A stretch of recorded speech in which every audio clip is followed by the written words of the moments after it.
अस्सलाम वालेकुम। उम्मीद है आपका रमज़ान अच्छा गुज़र रहा होगा।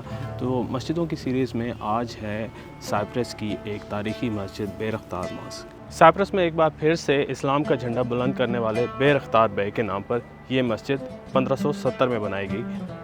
उस्मानी फ़ौज के अलंबरदार बेरख्तार बे ने साइप्रस के दारुल हुकूमत की दीवार पर फ़तह का झंडा लहराया तो शहर की दीवार से गिरकर इनकी शहादत हुई। इसी साल इन्हीं के नाम पर इनकी कब्र के साथ यहाँ पर मस्जिद बनाई गई, जहाँ पर उनकी कब्र आज भी मौजूद है। तकरीबन 450 साल पुरानी ये मस्जिद, जो कि उस्मानी तर्ज से तामीर पर बनाई गई, मुस्लिम दौर के चंद अहम निशानियों में से एक है, जो कि निकोसिया शहर के बिल्कुल वस्त में वाक़ है। ये एक फुली फंक्शनल मस्जिद है और इसके साथ ही आपको ख़वातीन के लिए नमाज़ पढ़ने की जगह भी मिलेगी। जुमे को यहाँ पर काफ़ी बड़ा इज्तिमा होता है।